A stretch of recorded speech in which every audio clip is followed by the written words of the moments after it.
செல்லுங்கள், நில்லுங்கள், வெல்லுங்கள். புரட்சி எப்போதும் வெல்லும்.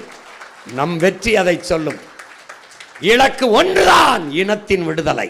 இனம் ஒன்றாவும், இலக்கை வென்றாவும். தமிழ்தாய் வாழ்க, தலைவர் பிரபாகரன் வாழ்க. உங்களுக்கு தோல்வர்தான் தலைவனை பார், பாட்டி வேலுநாச்சியாரை பார், அங்கே இருக்க நீ பார். ரொம்ப சோறுவர்தா தம்பி பாலச்சந்திரன் 5 குண்டை வாங்கிய நெஞ்சை பார்.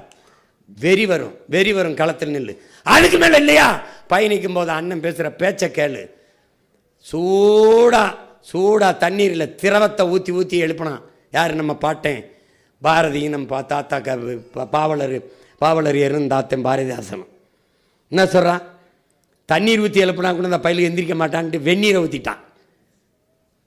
வலியோர் சிலர் எளியோதமை வதகே புரிகுவதா, மகராசர்கள் உலக ஆளுதல் நிலையாம் எனும் நினைவா, உலகால உனதுதாய் மிக உயிர்வாதை அடைகிறான், உதவாது நீ ஒரு தாமதம் உடனே வெளி தமிழா எழுடாங்கிறான்.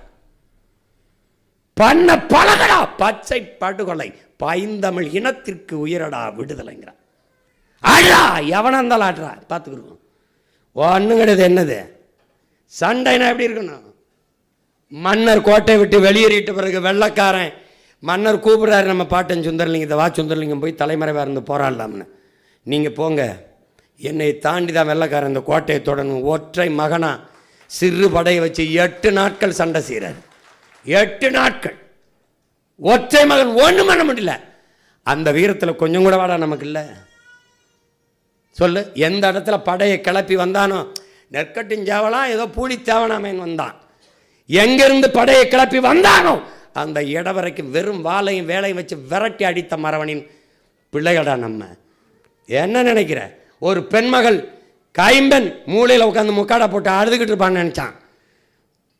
அடிச்சு படையை திரட்டி வெள்ளக்காரனை விரட்டி மறுபடியும் இழந்த நிலத்தை மீட்டார். தமிழனின வரலாற்றில் இழந்த நிலத்தை மீட்ட வரலாறு நம் பாட்டி வேலு நாச்சியாருக்கும், அனுராதபுரத்தை திருப்பி மீட்ட நம்முடைய தலைவன், ஆனையிறவை திருப்பி ஆனையிறவை அடித்து மீட்ட நம்முடைய தலைவன் பிரபாகரனுக்கும் தான் உண்டு.